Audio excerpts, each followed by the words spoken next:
We're late, but we're here. Good morning. Welcome to Java with Jerry. It is Wednesday, July 18th, 2018. And of course, we're coming to you from the Stadium Towers in Anaheim in the Platinum Triangle in the penthouse suite high atop Stadium Towers. And we're glad you're here. So, this morning we're going to do what we always do, a little bit of news and then a little bit of commentary. We'll be talking a lot about some recent events with the president because it's what everybody is talking about. And then our feature at the end of the show will be You Can't Make This Stuff Up, and I think we have one that you may not know much about.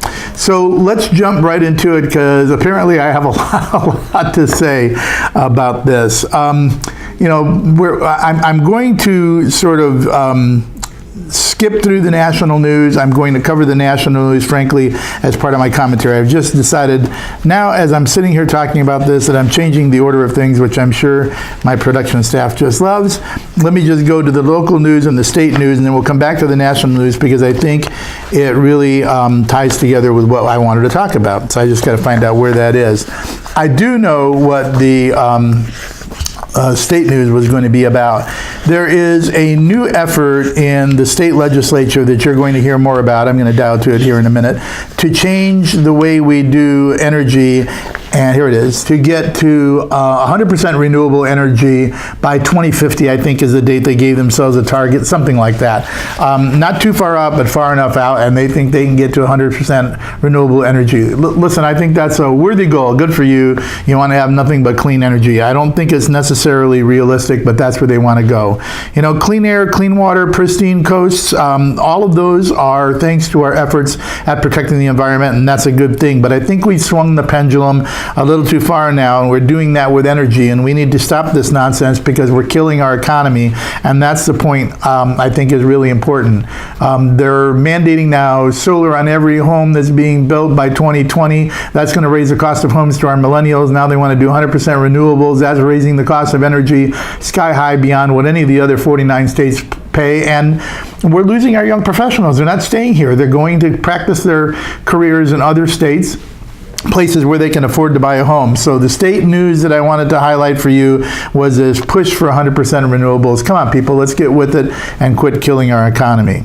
Local news, something really exciting and something that I have watched happen over the last couple of decades. The Board of Supervisors yesterday approved the Dana Point Harbor Plan, and that's a big deal, not just for people in South County in the 5th District, and congratulations to Supervisor Bartlett for being the shepherd of this thing through the county planning in the last few years that she's been on the Board of Supervisors, but it's a big thing for all Orange Countyans because Dana Point is a treasure for us all. I fished out of it many times. Lots of people go down there to go boating and to enjoy a day of leisure with their families, and it's a real great asset for the county. So just yesterday, as I said, the board approved the Harbor Revitalization Plan with Dana Point Partners.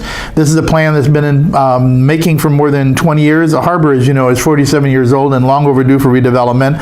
So congratulations to all the supervisors, especially Supervisor Bartlett, and to retired Supervisor Tom Wilson, who more than 20 years ago set out sort of the vision for this plan and the guiding principles that everybody would work toward this revitalization. So Dana Point Harbor Partners now has yet some more processing to do and some design work to do and some work with the city of Dana Point, but this is a big deal for everyone, and we congratulate them all. All right, so now let me switch gears and talk a little bit about the national story, and then I will dial into my commentary for you today about this. So President Trump did himself an enormous amount of harm this week when he blew it on the world stage at the press conference he did in Helsinki with Vladimir Putin after their summit. The president said in a response to a question asked about Russian meddling, which everyone knows has occurred, that Putin had, quote, strongly and powerfully denied the interference in the American election of 2016. Duh. He seemed to accept that at face value, and that had a lot of people really uptight, and he seemed to question, in the way that he handled the answer to the reporter's question, the efficacy of the reports out of our own intelligence agencies about that meddling, and in fact, the indictment of 12 intelligence officers in the Russian military. And then Trump went on to sing his constant song of no collusion, no evidence of same, the witch hunt by Mueller, the investigations are hurting international relations between the United States and Russia, and he just seems hell-bent not to acknowledge that which is now uncontrovertibly established, that the Russians tried to meddle with our elections in 2016. And he always seems, in my view, and this is the important point that I want you to think about, to conflate the notion of Russian interference in our elections with the legitimacy of his election and his presidency. He because he has been hearing for a year and a half, Russia, Russia, Russia, Russia, interspersed and sprinkled every once in a while with stormy, stormy, stormy, and then back to Russia, Russia, Russia. He just can't seem to figure out how to deal with the fact that both matters can be true. It can both be true that the Russians tried to interfere in our elections. Of course they did. They tried to interfere in European elections. They interfere with all kinds of elections. And it could also be true that he legitimately beat Hillary Clinton and won the election, and the interference attempt by the Russians had absolutely zippity-doo-dah impact on the election, both of which, in my view, have been factually established. I don't think the Russians could hack into our electoral systems. They're county-driven in each of the counties across the United States, and there's no question that he beat Hillary Clinton because Hillary Clinton was a terrible candidate. She's a twice failed presidential candidate that had all the advantages in 2016 to win, and she just blew it. She stunk the place up as a candidate. She postured as someone who was entitled. She blew tons and tons of fundraising advantages in dollars and multiples of money that she had over Trump, and outspent him everywhere. But she never traveled to the critical states that were the nail in her coffin. She never went to the Midwest or the Rust Belt that was hurting. She didn't hear what he was hearing, that middle America was fed up. He did. He caught the drift of what they wanted. He spoke to their needs, and he, snuck in there on election night and beat her. And when the electoral college count came through, he beat her pretty handily, and she's still hurting. And so she can't give up on that. She's written a book about it. She goes around tours about it. Every time she opens her yap, she's talking about how she should have won legitimately, and even during the election. You might be wondering why I'm not ahead 150 to 1. No, we're not wondering that, Hillary. You're just a terrible political candidate. You're like the antithesis of your husband. He's a great candidate. You're a terrible one. So she lost. So Democrats and Hillary, get over it. And the president needs to recognize you won. Quit relitigating over and over again the election. He needs to recognize that the strong man like Putin's instructions to all his cohorts didn't really mess with the election, and he needs not to be so feckless when he's approaching him, and be a little tougher with him. Both of those things can be true. And apparently he was, in the view of not only his critics and the Democrat Party and in the media, to be sure, but in the view of some of his supporters, feckless and too conciliatory in his press conference with Putin. And I think some of that is that his notion is correct, that when you've got two powers who control 90% of the world's nuclear weapons, you ought to have decent relations and be able to talk to one another. But you can't really do that unless you've got a basis of common and mutual respect. And I hope he was tougher on him in private than he was in his conciliatory tone when he was having the press conference. The American people want to know that the president is putting Putin in his place. This guy Putin is a piece of work. He's an avowed Russian nationalist, a corrupt leader. He's a murderer, and he lies like a rug. There's no reason to trust him, or for the American people to have trust in him. And the president should have told Putin the truth in private, that he was going to call him out in public, and that he could make whatever denials he wanted to, and that once that was done, they would put that behind them, and maybe they could work in areas of common consent. I don't know what he said to him in private, but frankly, if I had been scripting him, he would have said something in probably a little more diplomatic tones, thank you, Mike Pompeo and John Bolton, than I'm going to say it. But I would say, look, Mr. Putin, let me talk to you frankly and bluntly, okay? We both know that you, and I'm doing it outside of the world's earshot, so I'm doing it in private with you. We both know that you want to get back on center stage, on the world stage again, and that you're currently not. We also both know that you're a nuclear power, but your economy is on the verge of bankruptcy, and if anything goes wrong with any of your military installations, you don't have the money money to even repair them. We also know that you illegally annexed Crimea and that you messed around in the Ukraine and that you've been supporting Assad in Syria. And you just don't have the ability to continue to do that if you want your economy to recover, because our sanctions are crushing them. Let's face it, you have the economy of the state of Rhode Island. And if you don't want to have the economy of Needles, California, or Fargo, South Dakota, then you better knock it off. That's what I would have said to him in private. And I would have said to him, now that we have that behind us and we understand one another, I'm willing to ease up on the sanctions and work with you in areas of mutual concern.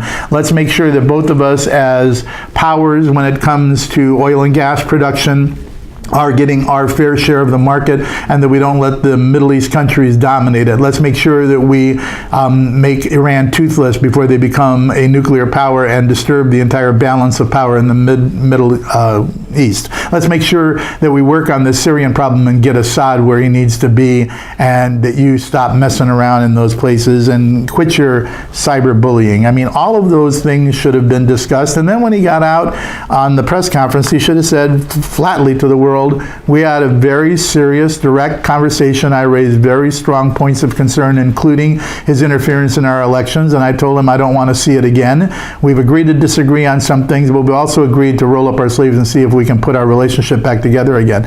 He didn't need to be as conciliatory as he was. And I think that was a product of the fact that the president thinks that if he acknowledges Russian interference in his election, he's acknowledging the argument that he's illegitimately elected. And I don't think that's true, and I think he's got to stop conflating them and start communicating clearly. Now, I'm certain that on the plane ride back, while he was watching the world news, because we all know he's a voracious consumer of media, that he was watching the reaction to it and wondering, what the heck was that all about? Don't they see me trying to establish a good relationship with somebody who's an important world power? Yes, we do, Mr. President, but first you have to call him out. The one thing about Trump that's noticeable is when he wants something and it's clearly defined in his mind, he can be tough as nails. When he wants the North Korean peninsula to be denuclearized, when he wants the entire Korean peninsula to be denuclearized, he can be tough on Little Rocket Man.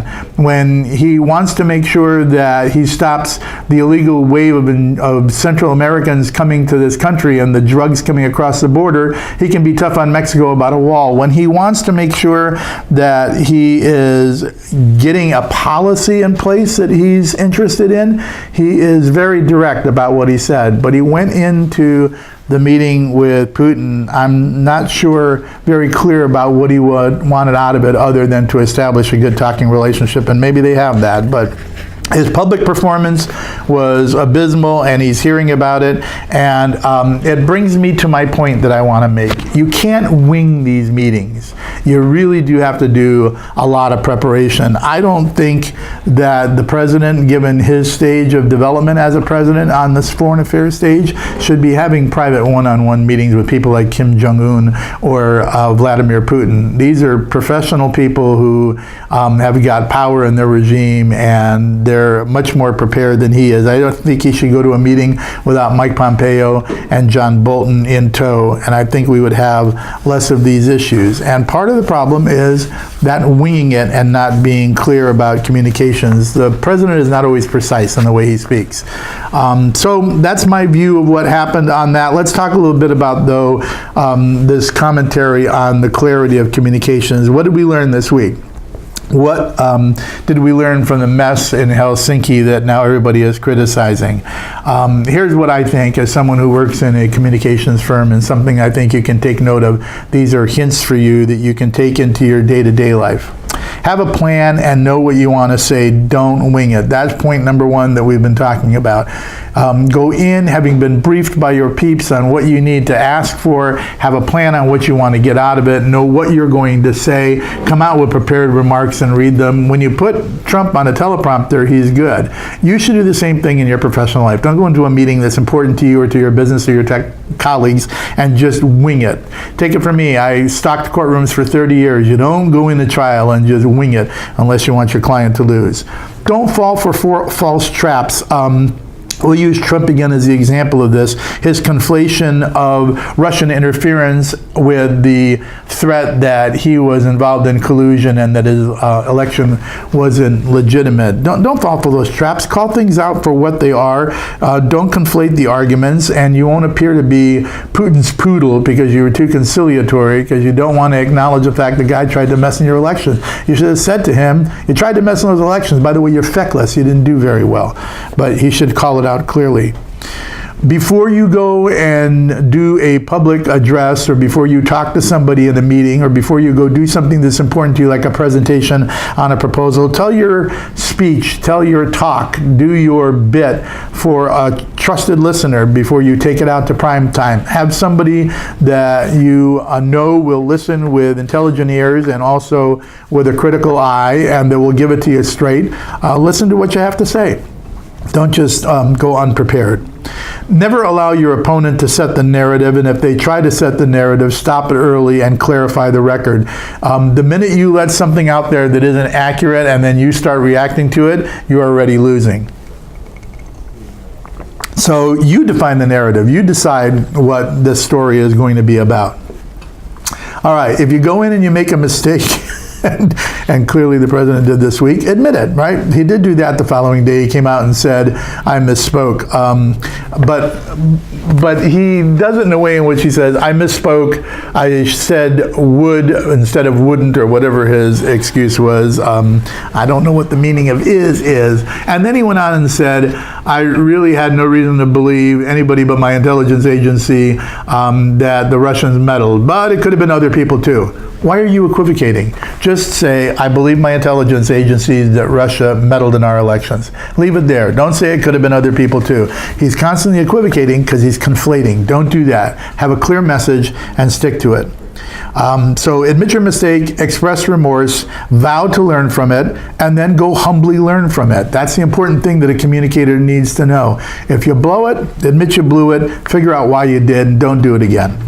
And don't get CEO-itis. Trump has CEO-itis. Sometimes you can sit in the corner office so long and be so important to your organization that you think you're all that in a bag of chips. You're not. Don't read and believe your own press clippings. You're not all that in a bag of chips. Just do the work and let the results speak for themselves. Be Reagan-esque. Remember Reagan's famous quote that it's amazing how much you can get done if you don't care who gets credit. Don't worry about being the person to get credit because you're in the corner office, and don't be stubborn. Be willing to admit when your view is wrong and you are confronted with evidence that it's wrong. You got confronted with evidence from your intelligence agency, Mr. President, that the Russians meddled. Just say they meddled. You can also say at the same time, it didn't do them any good, but they did it and I don't like it. By the way, lots of people meddle. Obama meddled in Bibi Netanyahu's election in Israel. He was also feckless, as Obama was about a lot of things, and he didn't have any impact, and Benjamin Netanyahu was reelected. But admit it when the evidence is there. Finally, get some coaching if this is not one of your natural strengths. For many of you that listen to the show, you're in public life, and so you're pretty good communicators, and you understand to be prepared, and you know to admit when you're wrong. But for many of you, that's not a strength. Even if you're listening and you're in business and enterprise, or you're involved in any way with dealing with people, communicating may not be a natural strength. And that's okay. There are firms like mine that will help you with getting excellent communication skills. We're great in a crisis. We know how to roll up our sleeves and help you with crisis communications and message development and message discipline and strategic thinking and all the like. That's what we do for a living, and there's nothing wrong with reaching out and getting a little help. Trust me, there's a lot of things I don't know how to do, and I'm the first one to say, I need help learning how to do this, and will you help me with it? So a little time well spent in investing in yourself is a good idea, and you do that when you need help with effective communication. So we all, listen, in today's world, no matter what you're doing, whether you're in business, enterprise, an educator, or you're in public life, we all need to communicate, and we all need good communication skills, and you need to learn how to write and to speak effectively, and to plan before you do so, before you go into a meeting and start making your presentation, or go on the air and start babbling like I am this morning. It makes a good idea if makes it a good idea for you if you get a little training and you do a little practice with a trusted listener, and you use some of the tips that I gave you this morning. The president could use some of those tips in Helsinki this week, and I trust that he's learning the hard way that he's made mistakes. By the way, let's not be too rough on this president. There was a young president back in the 60s who was a rising star and a brilliant public policy maker in his right in the end, and did a lot of things that were cutting edge in this world. And he went and met with Khrushchev, and Khrushchev figured him to be kind of weak and feckless, John Kennedy. And so all of a sudden you had the Bay of Pigs and you had the Cuban Missile Crisis, and the president had to learn the hard way not to be too conciliatory or easygoing on a strong man. So he made it out of that. Franklin Roosevelt went to Yalta and thought, there's Joe Stalin guy's not a bad guy. I'm going to give him what he wants and not ask for much in return. And that didn't turn out well for Franklin Roosevelt either. And yet Franklin Roosevelt and John Kennedy are both respected as good presidents in their own right because they got it along the way. Hopefully President Trump got it in Helsinki, and he'll be doing better. All right. I don't know where we are, but we're going to go to our feature. I have no clue where I am in time. Where am I? Oh, okay, I'm doing pretty good. Hey, not bad, even with all my babbling. And I didn't time this, so I wasn't prepared. All right, I'm going to talk a little bit about our feature. It's something I read in the paper this morning, and you can go read it. It's up in the Register. And I never thought about it, but when I say this to you, you will all of a sudden think about it and think maybe about it a little differently. So Caltrans sweeper trucks are a featured story in the news, and about the road crews that work to protect those who are sweeping our freeways or doing work on them, or the highway patrol who also help in that patrol. And literally there are people who are there as blockers. The truck in the back of the entire effort, when people are sweeping the freeways, it has a giant orange or yellow bumpers on it. Those people are there really to absorb the hit from drivers who aren't paying attention. It's unbelievable. They have been hit more than a dozen times, and those blocking vehicles, that's what they call them, are there for nothing else but to absorb that hit and to protect the people that are up ahead doing the work. In recent years, more than a dozen times they've been hit, as I said. People complain about those convoys that are sweeping their freeways, and you're not going to believe what they say the most, according to Caltrans. They say that Caltrans is making them late for work. What? Caltrans isn't making you late for work. You're making yourself late for work. Caltrans is not the responsible party for that.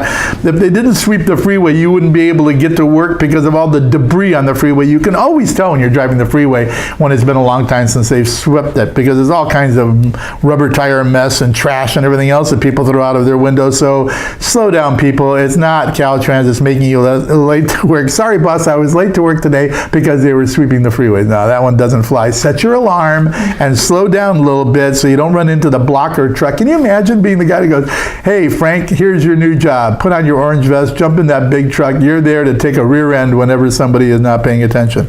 Anyway, don't do that. All right, we're glad that you are here with us each week. We hope you'll come back next week. We'll have another show for you. We'll talk about the breaking news and about things of interest for you, and we will, of course, have a feature. I think next week's feature is how to speak millennial, and we get a lot of feedback on that. You guys like that a lot. All right. Don't forget also to send us your dumb criminal stories. You can win a mug like this, just like my friend Pam Gooderham did. And you can always catch these episodes on Orange Sliced. So go there, orangesliced.com, and catch all the old episodes. And if you want it as a podcast because you want to listen to this, you just can't watch it on Wednesday mornings, you can do that too at Podbean, and you can sign up right there at Orange Coast. So Orange Sliced, rather, not Orange Coast. So do that. Go sign up for your podcast. Have a good week. Make sure that you are communicating clearly and distinctly and with a plan. And we'll see you next week on Java with Jerry.